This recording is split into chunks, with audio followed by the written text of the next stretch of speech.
to sa sasakyan? Sige po, ma'am. Susunod na ako. Thank Opo. you. Zoe. Good evening po, sir. Ay, Oh, milagro yata at dinalaw mo ko. akala ko ba hindi ka pa pwede ma-discharge? Well, kung dinalaw mo ako nung gising na ako, Robert, malalaman mo kung gano'n na akong kainip dito. Besides, para saan pa ako naging CEO ng Apex if I cannot even discharge myself? Are you sure you're okay? Huwag mo nang alalahanin ang kondisyon ko. I am fine, Robert. Ang pinoproblema ko ngayon si Zoe dahil hindi sinasagot yung mga tawag ko. Tumawag siya sa akin. Hindi siya muna uuwi. She's going out with her friends. Friends? Sinong friends? I don't know. She's old enough to take care of herself. Hayaan mo muna siya. Eh, ano ba kasi ang pinag-awayan niyo? Wala. Some petty stuff. Well, anyway, I just came to check on you. I'm going out. Saan ka pupunta? Hindi mo man lang ako ihahatid. I'm going home now. I'm meeting with Papa and Ate Giselle. What?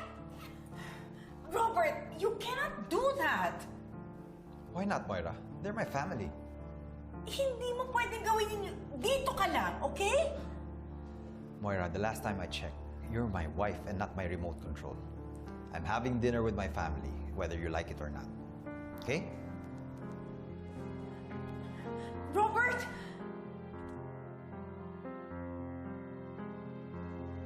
Ilalaglag mo nanay mo para kay Annalyn? Weh! Zoe, kapag ginawa mo yun, edi kayong dalawa naman ni Moira ang mag-aaway. Alam ko po yun. I just want to do the right thing. Do the right thing, do the right thing?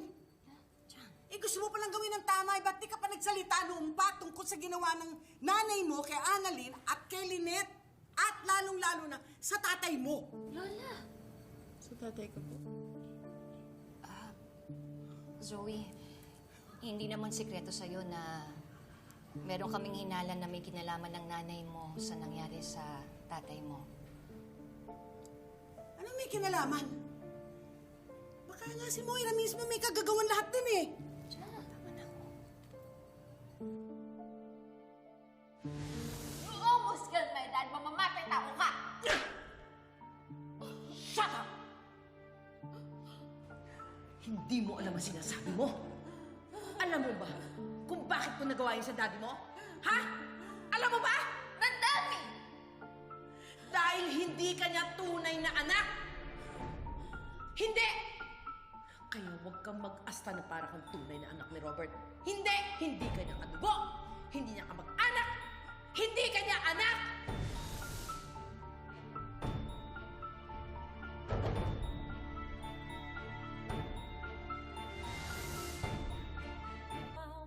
Balik kayo ng binibintang!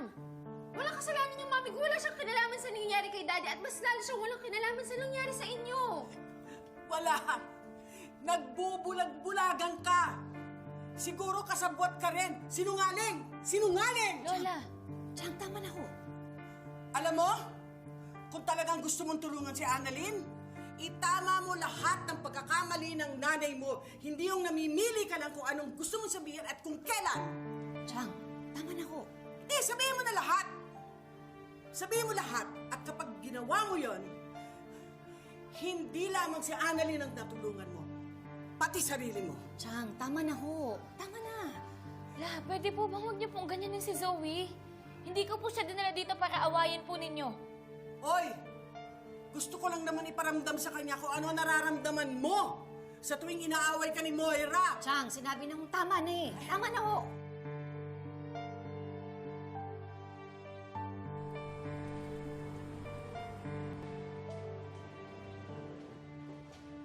Ate, Oh, Beng. Anong ginagawa mo dito? Akala ko ba sa restaurant na tayo magkikita? sinundo na kita dito para sabay na tayo sa restaurant. Si Papa, daanan natin sa bahay? Wala si Papa sa bahay. Nasaan siya? Akala ko ba bumalik na siya from Cebu? Nagsinungaling ako sa'yo, Beng. I'm sorry. Well, I thought this was the only way I could get a decent conversation with you. Ate, dapat sinabi mo na lang yung totoo. Papayag naman ako eh. Talaga? Hindi ko na kasi alam kung paano babasahin ang utak mo eh. Lalong-lalo na recently, para bang kontrolado ka ni Moira. Ate, hindi naman ako kontrolado ni Moira. Lalo na ngayon na unti-unti ko na nakita yung totoo niyang ugali. Well, nabanggit mo na rin yan sa akin before the earthquake. And I'm happy that till now you still have the same belief na talagang ang impacta yung asawa mo. But anyway, now that you're here, marami tayong pag-uusapan. Unang-una na yung Apex. O Beng, sa tingin ko isang malaking pagkakamali na iniwan mo ang pamamahala ng ospital kay Moira. I did it for Zoe, ate. But you didn't need to do that. You don't need Moira. Not even Zoe. Alam mo, magkasabot siyang mag-inang yan. Pinapaikot ka nila and they manipulated you.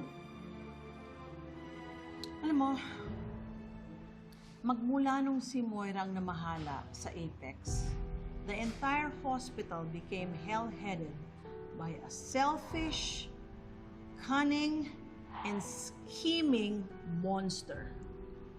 Sorry kung ngayon ko lang nakita lahat yan. Masakit lang isipin kasi pamilya ko sila.